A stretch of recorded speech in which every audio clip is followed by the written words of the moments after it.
ဒါဖြင့်နိဗ္ဗာန်သွားဖို့လမ်းဟာဘယ်မှာရှိတာတုံးလို့မေးလို့ရှိရင်ကိုယ်တဏ္ဍာမှာပဲရှိဒီလမ်းကြောင်းကရှင်းရှင်းလေးပဲအမှန်သိအောင်ကြိုးစားတမ္မာဒိဋ္ဌိ right understanding အမှန်မြင်ရမယ်အမှန်သိရမယ်ဒါဘာကိုအမှန်သိရမလဲဆိုလောကမှာအမှန်သိတယ်လို့ဆိုတာပြဿနာကိုပြဿနာလို့သိခြင်းပြဿနာရဲ့အကြောင်းတရားကိုသိခြင်းပြဿနာရဲ့အဖြေကိုသိခြင်းနဲ့ဖြေတဲ့နိလန်းကိုသိခြင်းဒီလေးမျိုးပဲအဲ့ဒါကိုသစ္စာလေးပါးလို့ခေါ်တာဒုက္ခလို့သိတယ်ဒုက္ခရဲ့အကြောင်းတရားကိုသိတယ်ဒုက္ခဘယ်မှာချုပ်ငြိမ်းနေဆိုတာသိတယ်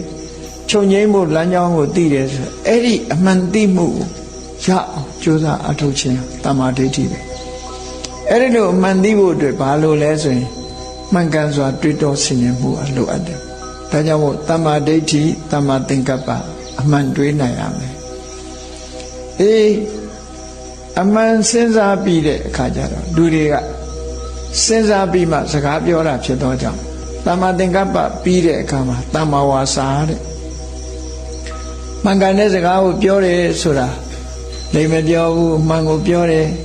ဂုံမတိုက်ဘူးညီညွတ်အောင်သာပြောတယ်ချမ်းတမ်းတဲ့စကားတွေကိုမပြောဘူးယဉ်ကျေးလိမ်မာစွာပြောတယ်အကျိုးမရှိတဲ့စကားတွေကိုမပြောဘူးကောင်းကျိုးချမ်းသာရစေနိုင်တဲ့တရားနဲ့ပတ်သက်တဲ့စကားမျိုးကိုပဲပြောတယ်ဆိုတော့ဒါမှန်ကန်စွာပြောဆိုမှုလို့ခေါ်တယ်တမ္မာဝါစာမှန်ကန်စွာပြောဆိုပြီးလူတွေကပြောပြီးအလုပ်လုပ်တာဖြစ်သောကြောင့်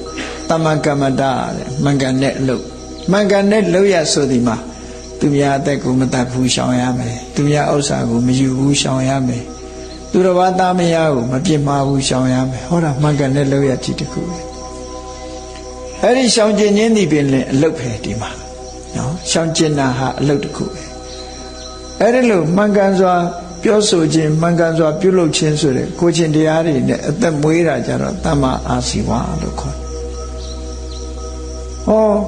မြတ်စွာဘုရားကတမ္မာဝါစာတမ္မာကမ္မန္တတမ္မာအာဇီဝဆိုတဲ့မဂ္ဂင်၈ပါးတဲကဒီတီလပေါ်မှာအခြေခံပြီးတော့ကြိုးစားတဲ့တမ္မာဝါယာမ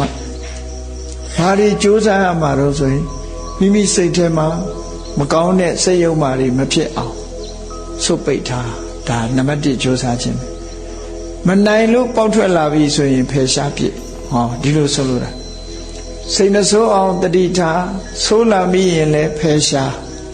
ဒါတမ္မာဝါယာမလို့ခေါ်တယ်လောဘမဖြစ်သေးရင်မဖြစ်အောင်တတိထားမယ်မတော်တဆတတိလက်လွတ်ဖြစ်သွားလို့ရှိရင်လည်းမြန်မြန်ဖယ်ရှားပြစ်ဖို့ကြိုးစားမယ်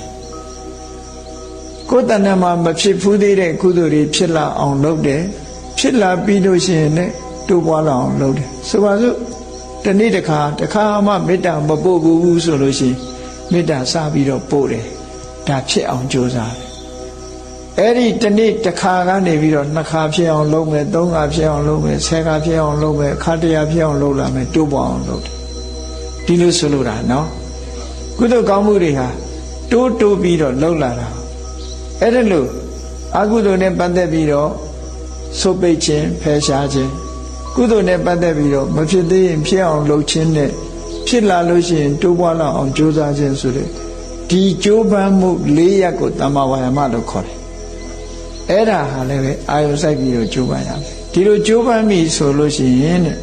အမှန်တရားပေါ်မှာတတိထားပြီးတော့ကြိုးစားရမှာဖြစ်တော့ကြောင့်တမ္မာတတိမရရင်မလုပ်ဖြစ်ဘူးလေသူကဒါကြောင့်တတိရှိရမယ်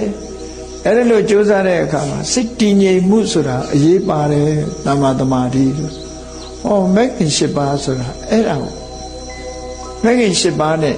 အလုံးလုံးဒီလိုဆိုလိုတာပေါ့